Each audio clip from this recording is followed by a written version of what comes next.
26 जुलाई है और आज का दिन बहुत खास है। आज के ही दिन कारगिल के युद्ध में हमारी सेना ने भारत की जीत का झंडा फहराया था। आप कल्पना कर सकते हैं, ऊंचे पहाड़ों पर बैठा हुआ दुश्मन और नीचे से लड़ रही हमारी सेना, हमारे वीर जवान। लेकिन जीत पहाड़ की ऊंचाई की नहीं, भारत की सेनाओं के ऊंचे हौसले और सच्ची वीरता की।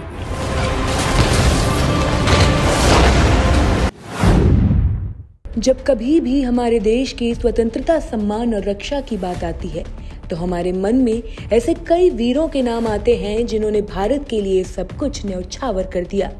हम खुद को आज भाग्यशाली समझते हैं क्योंकि उन वीर सपूतों के कारण हम कल भी सुरक्षित थे और हम आज भी सुरक्षित हैं।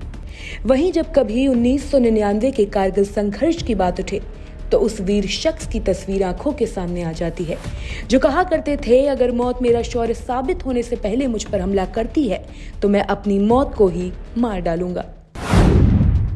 नमस्कार, मैं शिवांगी, स्वागत है आपका डेली इनसाइडर में।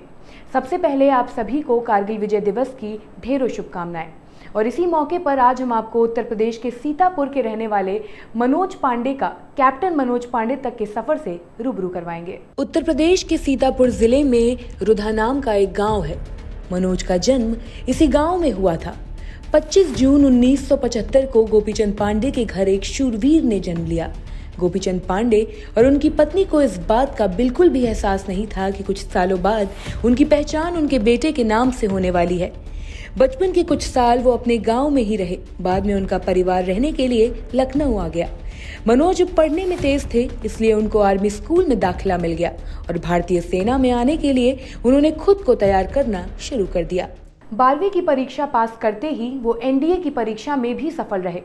कहते हैं एनडीए के इंटरव्यू में जब मनोज से पूछा गया था कि वो सेना में क्यों जाना चाहते हैं तो मनोज का जवाब था परमवीर चक्र जीतने के लिए। एनडीए में चयन के बाद मनोज ट्रेनिंग के लिए पुणे के पास मौजूद राष्ट्रीय रक्षा अकादमी में पहुंचे। कारगिल की जंग से पहले उनकी बटालियन सियाचिन में मौजूद थी। 3 महीने का उनका कार्यकाल पूरा हो चुका था और बटालियन को अपनी बदली का इंतजार था।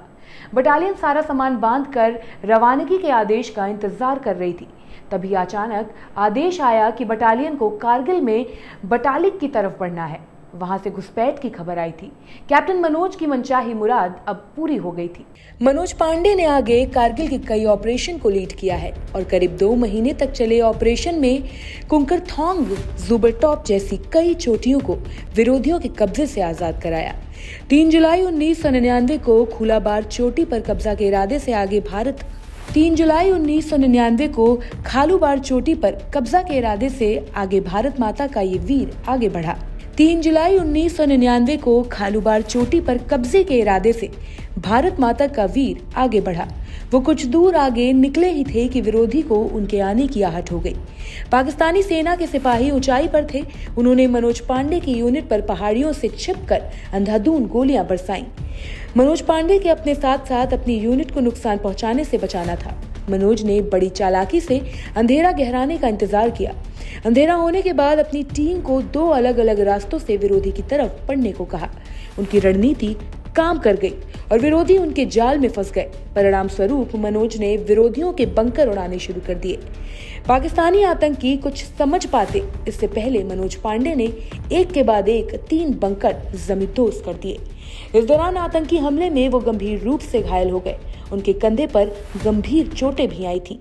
जब वो आखिरी बंकर की तरफ रेंगते हुए गए, मनोज पांडे का काफी खून बह चुका था, लेकिन उनकी नजरें अपने टारगेट पर थी। मनोज पांडे जैसे ही बंकर पर ग्रेनेड फेंकने के लिए खड़े हुए, वैसे ही दुश्मनों की मशीन गन की गोली उनके हेलमेट को पार करती हुई माथे को चीर कर निकल गई। कैप्टन मनोज वहीं पर गिर पड़े, लेकिन अपनी आखिरी सांसें और सारी ताकत समेटते हुए उन्होंने अपने साथियों से कहा, किसी को मत छोड़ना। और फिर मनोज पांडे वीरगति को प्राप्त हो गए। मनोज कुमार पांडे की अगुवाई में की गई इस कार्रवाई में दुश्मन के 11 जवान मारे गए और 6 बंकर भारत के कब्जे में आ गए। 6 बंकर कब्जे में आ जाने के बाद तो फतह सामने ही थी और खालूबार भारत की सेना के अधिकार में आ गया था।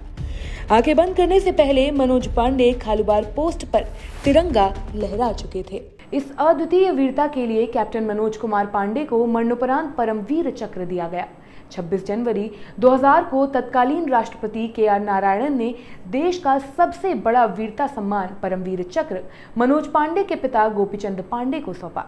यूपी और देश दुनिया की तमाम ताजा तरीन खबरों के लिए गूगल प्ले स्टोर से आज ही डाउनलोड करें हमारा तेजी से उभरता न्यूज ऐप डेली इंसाइडर।